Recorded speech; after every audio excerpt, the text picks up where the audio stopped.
আজকে আমার রেসিপি হলো গুঁড়ো দুধ দিয়ে মালাই চমচম।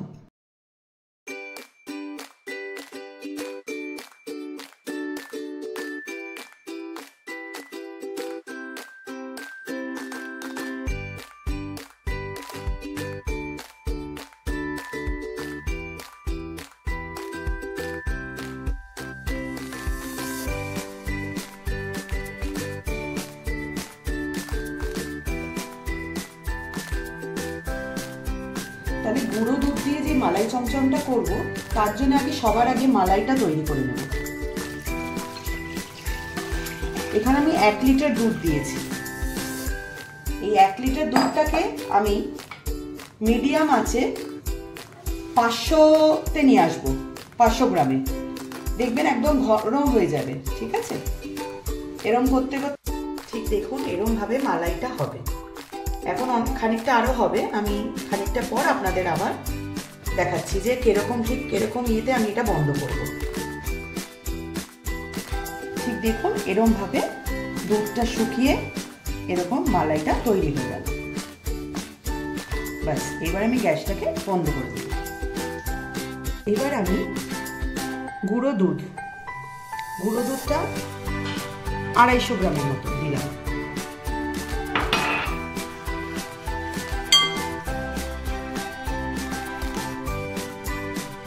আর মধ্যে কি দেবো? 1 চামচ বেকিং পাউডার, বেকিং সোডা না কিন্তু বেকিং পাউডার। আর দেব একদম মেল্টেড ঘি। আপনারা বাটারও দিতে পারবেন, কিন্তু বাটার দিলে বাটারটাকে এরকম ভাবে মেল্ট করে দেবেন। আর কি দেবেন? এর মধ্যে দেবেন 1খানা ডিম। ডিমটা ভালো করে ফেটিয়ে নিতে হবে। এবার আপনারা ভাবছেন যে ডিম কেন, ডিমই কি দিতে হবে? না, ডিম না দিলেও হয়, তাহলে আপনি এমনি লিকুইড দুধও দিতে পারেন। কিন্তু যদি আমাকে বলেন তাহলে 100-এ আমি লিকুইড দুধটাকে 80 দেব, আর ডিমটা দিয়ে করলে এটাই আমি 100-এ 100 মার্কস দেব।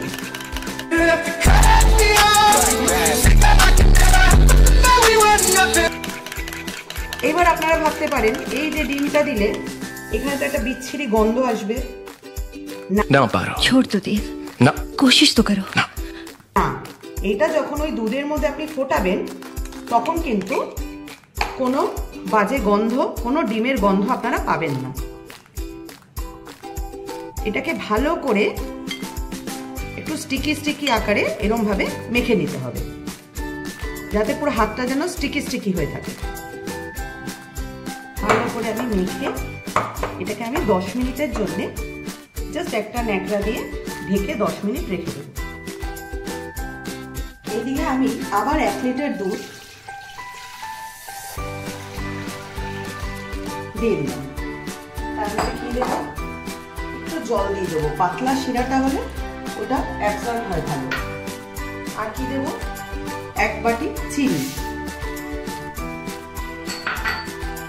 আর আমি একটু এলাচ, 2-3টে এলাচ এর মধ্যে দিয়ে দিলাম।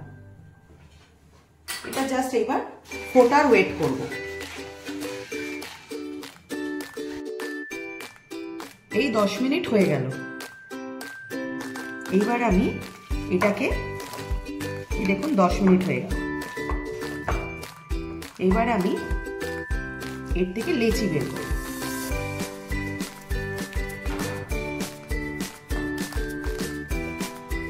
বেশি বড় করবেন না, ছোট ছোট করবেন, কারণ এটা ফুলে গিয়ে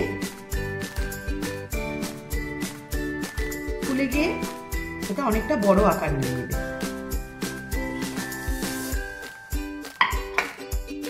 এরকম ভাবে আমি আপনাকে আর কয়েকটা করে দেখাচ্ছি।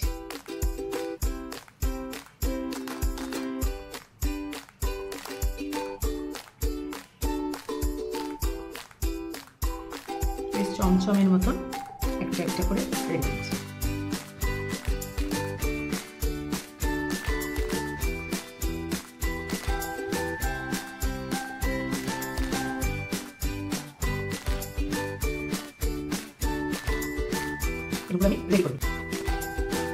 এই 250 গ্রাম গুঁড়ো দুধ দিয়ে আমার প্রায় 24টার মতন এগুলো তৈরি হলো, চমচমগুলো।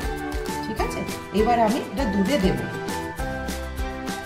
দেখুন এই দুধটা পুরো ফুটে গেছে। বাস এবার একটা একটা করে আমি চমচমগুলো দিয়ে দেব। বেশি ঘাটবো না, তাহলে ভেঙে যেতে পারে।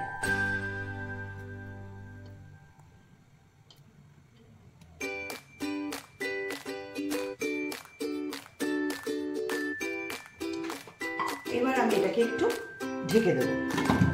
যখন দেখবো এটা উতলাচ্ছে আমি আমার ঢাকনাটা একটু সরিয়ে দেবো। ঠিক এটা মিডিয়াম আঁচে রাখতে। 5 minutes later.